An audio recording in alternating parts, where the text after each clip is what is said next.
Palakpakan po natin si Barangay Secretary. Talagang pinaghandaan niyo. Hello po, magandang buhay po sa ating lahat. Regarding po sa mga accomplishment po ni Chairman, pasensya na po kayo. Wala po siya. Siguro naman po narinig niyo na po yung balita. Narinig ko po yung March, yung kung natatandaan niyo po, nakapagpabasa po tayo sa chapel at yung sinakulo po. Nung bandang April po is nag-conduct po tayo ng kasama ang Council ng National ID. Nung Mayo sa gala, may bikini open po tayo. Bingo, fiesta palaro, swimming po para sa mga bata nung nakaraang Mayo. Nung July naman po ay nag-conduct po ang barangay ng Dulaang Mantika. May kasamang feeding program. Nakapag-declagging na po ang barangay. Hindi na pagdami ng lamok.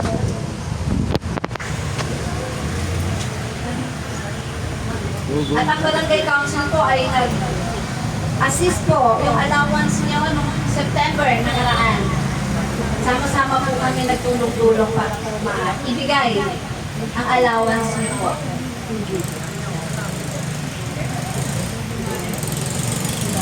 At yun po, yung mga naging project ni Chairman na nasabi niya ng last attendees, na-accomplish naman po like yung CCTV po.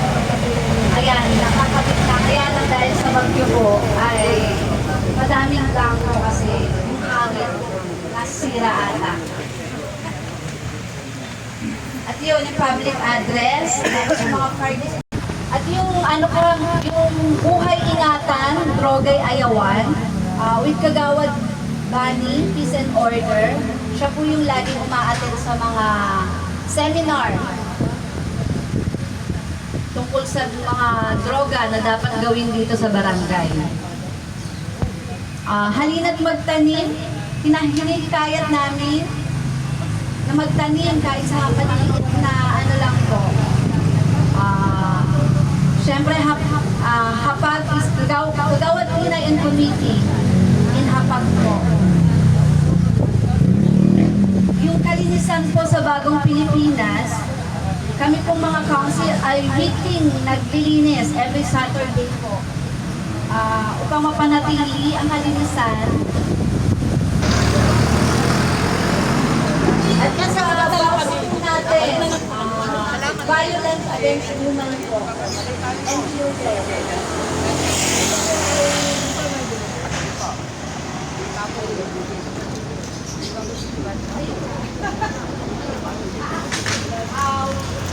Policy officer po sa national policy officer. Tinay po ang Committee on Policy. Buwanan. Siya po ang BHW natin. And si Kagawad Eva. Committee on Health. Yung first time job seeker po natin, kung yung may mga anak po kayo na bagong graduate, first time pa lang po na magtatrabaho, meron po kaming certificate na ibinibigay sa kanila para malibre po sila, ma-avail nila yung sa NBI, police clearance, free sila, pag sila po.